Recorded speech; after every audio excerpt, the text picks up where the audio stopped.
Price லார்ட்மா. நான் உங்கள் லீலா. தேவனுக்காக நான் சேனல்லேருந்து உங்களுக்காக பேசுகிறேன். இன்றைக்கும் ஒரு பெரிய காரியத்தை உங்களுக்கு சொல்லலாம் என்று, அடைக்கப்பட்டிருந்த கதவுகள் உனக்காக இனி திறக்கும் என்கிற வார்த்தையை உங்களுக்கு நான் விசுவாசத்தோடு ஆசீர்வாதமாக சொல்லுகிறேன். நிச்சயமாக அநேக ஆண்டுகளாக சோர்வுகள், அநேக கண்ணீர், அநேக பாதைகளை நீங்கள் கடந்து வந்திருக்கலாம்.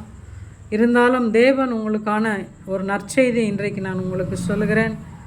அடைக்கப்பட்டிருந்த இத்தனை ஆண்டுகள் நடக்காத காரியங்களை தேவன் உங்களுக்கு நடக்க செய்வார். அதற்கு உதாரணமாக நீங்கள் பார்த்தீங்கன்னா, இஸ்ரவேல் ஜனங்க 430 வருடங்கள் அவங்க அநேக நாட்களாக அழுது கதறி அழுது தேவ சமூகத்தில் அவங்க, ஆண்டவரே எங்களுக்கு இந்த காரியங்களெல்லாம் மாற்றுங்க, எங்கள் வாழ்க்கையில் நாங்கள் ஏதாவது ஒரு நன்மையை பார்க்க வேண்டும் என்று, இந்த அடிமைத்தனத்திலேருந்து எங்கள் வாழ்க்கையில் ஒரு மாற்றம் உண்டாக வேண்டும் சொல்லும்போது, தேவன் அந்த அடிமைத்தனத்திலேருந்து ஒரு ஆசீர்வாதத்திற்கு, அதாவது இத்தனை ஆண்டுகள் அவங்க கஷ்டப்பட்டதற்கு தேவன் வைத்திருந்த ஒரு பெரிய ஆசீர்வாதம் என்ன தெரியுமா?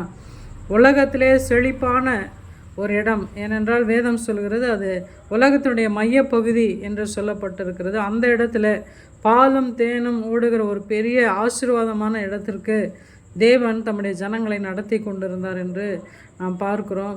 ஏன் இந்த அடிமைத்தனம், ஏன் இத்தனை ஆண்டுகள் எனக்கு காரியங்கள் நடக்கலை அப்படின்னு நீங்கள் வருத்தப்படாதீங்க. தேவன் ஒரு பெரிய நன்மை உங்களுக்காக வச்சுருக்கிறார். நீங்கள் அதை நம்புங்க, விசுவாசிங்க. நிச்சயமாகவே ஒரு மாற்றத்திற்கு தேவன் உங்களை நடத்துவார்.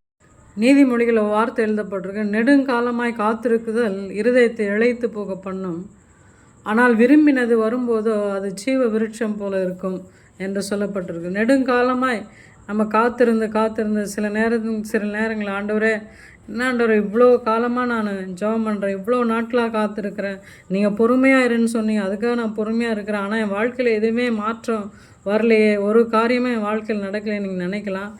ஆனால் தேவன் சொல்லுகிற வார்த்தை, நம்ம நிறைய நேரத்தில் விசுவாசிப்போம், அப்புறம் கொஞ்சம் டைம் ஆகும்போது நம்ம சோர்ந்து போயிடுவோம்.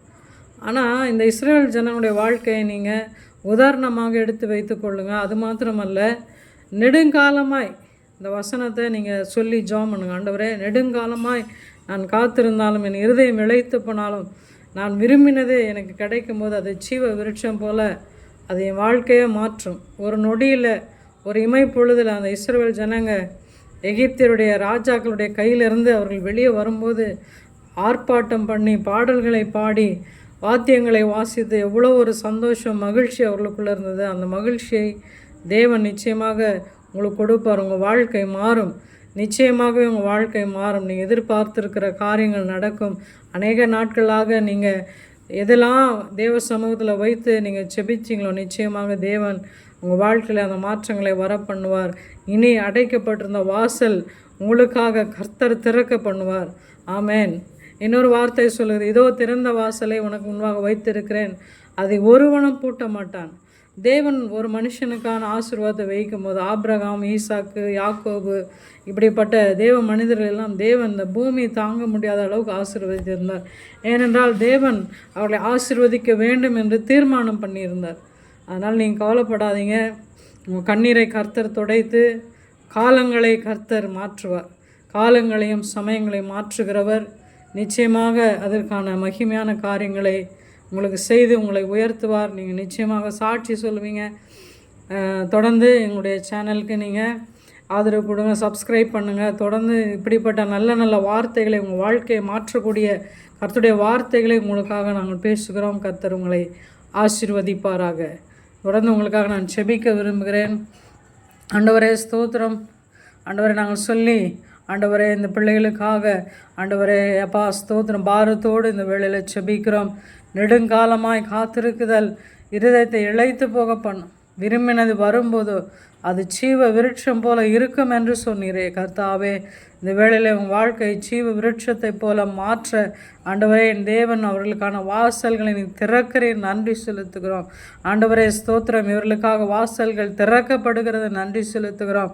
அடைக்கப்பட்டிருந்த அநேக காலங்களாக, அநேக வருடங்களாக, ஆண்டவரே ஸ்தோத்திரம், எத்தனை வருஷங்கள் ஆனாலும் பரவாயில்ல கர்த்தாவே, இவர்களுக்கான அற்புதங்களை கர்த்தர் இன்றைக்கு நீ செய்வீராக.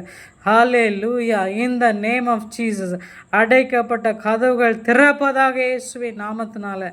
எப்பதா என்றால் திறக்கப்படுவதாக என்று சொன்னீரேன். அப்பா ஸ்தோத்திரம். இப்பொழுதும் கர்த்தர் ஆண்டவர்களுக்கான வாசல்களை கர்த்தர் திறப்பீராக. நன்மைகளை செய்வீராக. ஆண்டவரே கண்ணீரை துடைப்பீராக. ஆண்டவரே நன்மை செய்வீராக. உடைய கரத்தில் ஒப்பு கொடுக்கிறோம். ஆசீர்வதியும் பலப்படுத்தும். இயேசு கிறிஸ்துவின் நாமத்தில் பிதாவே, ஆமென். God bless you, ma.